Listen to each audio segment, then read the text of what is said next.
ಇವತ್ತು ಕೂಡ ನಾನು ಲೇಟಾಗಿ ಎಚ್ಚರಾಯಿತು. ಗೋವಾದಲ್ಲಿ ಮಾಡಿಸಿದ ಬ್ರೇಡ್ಸ್ನ ತೆಗೆದೆ. ಆಲ್ರೆಡಿ ಹೇರ್ಸ್ ಕರ್ಲಿ, ಇನ್ನೂ ಕರ್ಲಿ ಆಗೋಗಿತ್ತು. ನಿದ್ದೆಯಿಂದ ಆಚೆ ಬರೋಣ ಅಂತ ಟೀ ಕುಡಿದೆ. ಟೀ ಕುಡಿದ್ಮೇಲೆ ನೋಡಿದೆ ಗಿಡದಲ್ಲಿ ಸ್ವಲ್ಪ ಹುಳ ಆಗಿದ್ದಾವೆ. ರೀಸೆಂಟ್ ಬಂದಿದ್ದ ಗಿಡದಲ್ಲೇ ಆಗೋಗಿದೆ ಮೇ ಬಿ. ಅದಕ್ಕೆ ಔಷಧಿ ತಗೊಂಬರೋಣ ಅಂತ ಹೋದೆ. ಹಂಗೆ ನಾನು ಸೀರೆ ಕೊಟ್ಟು ಬರೋಣ ಗೊತ್ತು, ಮುಂಚೆನೂ ಹೋಗಿದ್ದೆ. ಬಟ್ ಅವತ್ತು ಶಾಪ್ ಕ್ಲೋಸ್ ಇತ್ತು ಅಂತ ವಾಪಸ್ ಬಂದೆ. ಅಂಕಲ್ ನೋಡಿದ್ರು. ಹಂಗೆ ಬಿಸ್ಕೆಟ್ ಆ್ಯಂಡ್ ಸ್ಟುಡಿಯೋಗೆ ಬಂದು ಒಂದು ಟೀ ಕುಡಿದೆ. ಹೇಳಿದ್ನಲ್ಲ ಒಂದು ಸರ್ಪ್ರೈಸ್ ಇದೆ ಅಂತ, ಅದು ಈ ಸರ್ಪ್ರೈಸ್. ಏನು ಸರ್ಪ್ರೈಸ್ ಅಂದರೆ ನನ್ನ ತಮ್ಮ ಐಫೋನ್ 17 ತೊಗೊಂಡಿದ್ದಾನೆ. ಅದೇ ಸರ್ಪ್ರೈಸ್, ಅದನ್ನೇ ನೋಡೋಣ. ಮತ್ತು ಸರ್ಪ್ರೈಸ್ ಏನು ಅಂದರೆ ಬ್ಲ್ಯಾಕ್ ಕಲರ್ ಅವ್ರ ಬ್ಲೂ ಕಲರ್ ಅಂತ.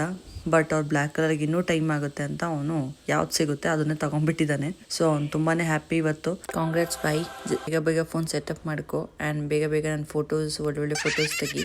Just kidding. ಇವತ್ತು ತುಂಬಾ ಹ್ಯಾಪಿ ಅವನು ಇವತ್ತು. ಮಮ್ಮಿ ಹಂಗೆ ಕಟಿಂಗ್ ಮಾಡಿಸ್ತಾ ಇದ್ರು. ಒಂದು ಚಿಕ್ಕ ತಮ್ಮನೂ ಅಲ್ಲೇ ಬಂದಿದ್ದ, ಬಿಳಿ ತಮ್ಮ. ಅವನು ಅಲ್ಲಿ ಕುತ್ಕೊಂಡ. ಮತ್ತೆ ಇಷ್ಟ ಆಗಲಿಲ್ಲ ಅಲ್ಲಿ ಕಟಿಂಗ್ ಶಾಪಲ್ಲಿ. ಹಂಗೆ ನಾವು ಇಬ್ರು, ನಾನು ಟೀ ಆ್ಯಂಡ್ ಬಿಸ್ಕೆಟ್ ತಿಂದೆ, ಅವ್ನು ಬರೀ ಬಿಸ್ಕೆಟ್ ತಿಂದ. ಎಷ್ಟು ಕ್ಯೂಟಾಗಿ ನಾನು ನೋಡ್ತಾವನೆ. ಬಿಸ್ಕೆಟ್ ತಿನ್ನು ಬೇಬಿ. ಅದಾದಮೇಲೆ ಬಂದುಬಿಟ್ಟು ನಾನು ಟೊಮ್ಯಾಟೊ ಗೊಜ್ಜು ಚಪಾತಿ ಮಾಡ್ತೀನಿ. ಬಾಯ್.